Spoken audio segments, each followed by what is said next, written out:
चलिए दोस्तों, आज हम आपको कारक पढ़ाएंगे। इससे पहले आपको बता दें कि कोई भी डाउट होगा, कोई भी दिक्कत होगा, सीधे सीधे आप लोग बोलिएगा, ठीक है। चलिए, तो सबसे पहले हम कारक किसे कहते हैं। तो कारक किसे कहते हैं, देखिए, रटने से बेहतर है और ज़्यादा लिखने से बेहतर है कि आप लोग समझिए, बात को सुनिए, ठीक ना। देखिए, कारक किसे कहते हैं। संज्ञा या सर्वनाम के, संज्ञा या सर्वनाम के, सर्वनाम, ये दो पॉइंट्स को याद रखिएगा, ठीक ना।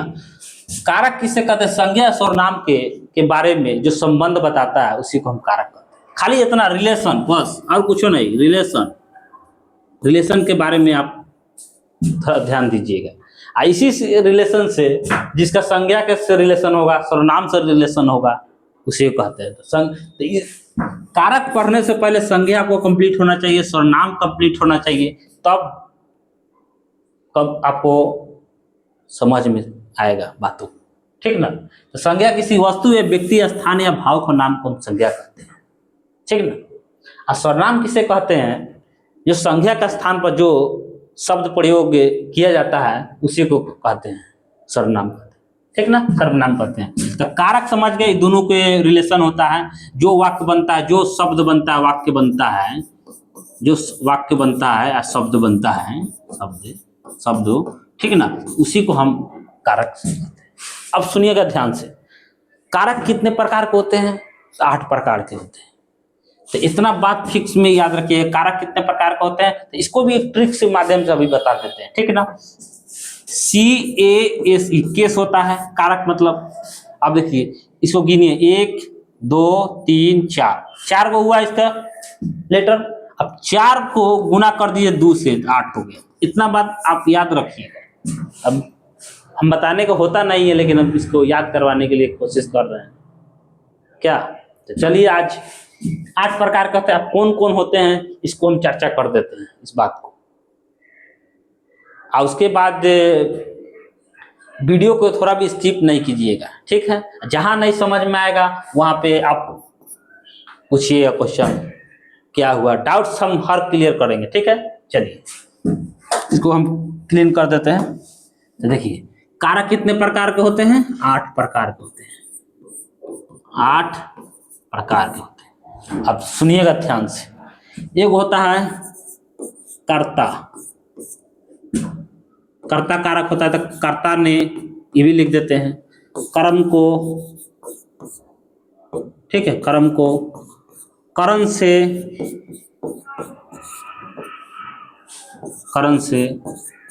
ठीक है।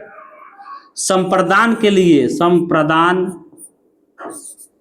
दान के लिए, ठीक है, संप्रदान के लिए। अपदान से,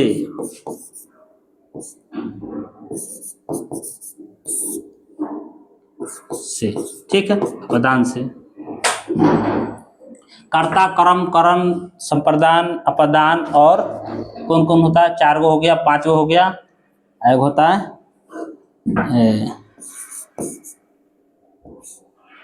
अधिकरण होता है ना, हाँ, अधि है। एगो संबंध, तो संबंध होता है का, के और की, ठीक है। तो कर्ता, कर्म, करण, संप्रदान, संप्रदान हो गया। अपदान होता है, सॉरी, अपदान होता है, इसको थोड़ा इरेज करके लिख देते हैं यहाँ पे। अपदान से संबंध, ठीक है। एगो होता है अधिकरण, अधिकरण में पर, कथी होता है, में पर, ठीक है। तो 2 4 6 1 7 नंबरों डाल देते हैं ना, तो बस कंफर्म। 3 4 5 6 7, एगो बच गया संबोधन कारक, ठीक है, हे, अरे, बस, ठीक है। तो आप सुनिएगा थोड़ा ध्यान से। तो कर्ता होता है ना, आप लोग इंग्लिश ग्रामर में पढ़े होंगे, हिंदी ग्रामर पढ़ा रहे हैं, यही होता है सब्जेक्ट, उसमें ट्रांसलेशन बनाते होंगे तो उसमें इंग्लिश ग्रामर में हीरो होता है सब्जेक्ट जो यही करता है, ठीक ना। तो काम करने वालों को हम कर्ता कहते हैं, क्या कहते हैं, काम करने वालों को कर्ता कहते हैं, ठीक है। तो देखिए जिसके काम पर असर पड़ता है उसको ऑब्जेक्ट कहते हैं, यही है ऑब्जेक्ट। एक उदाहरण भी दे देते, एग्जाम्पल भी दे देते। राम ने रावण को मारा,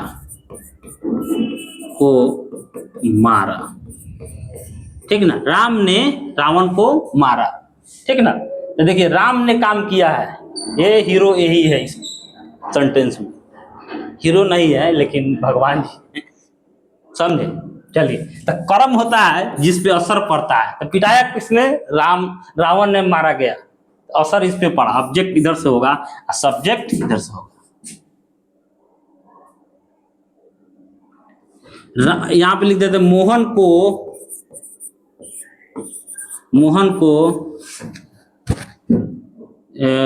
को सोहन ने पुस्तक दी। मोहन को सोहन ने पुस्तक, यहाँ पे पुस्तक लिख देते, काट देते, यहाँ पे नहीं हट रहा है, पुस्तक दी, ठीक है। तो इसको थोड़ा नहीं सब यहाँ तक लाया, इसको बढ़िया से लिख देते हैं, छोड़िए ये अथी को इरेज कर देते, थोड़ा यहाँ से हम इरेज कर देते हैं। देखिए सेंटेंस देते हैं, जैसे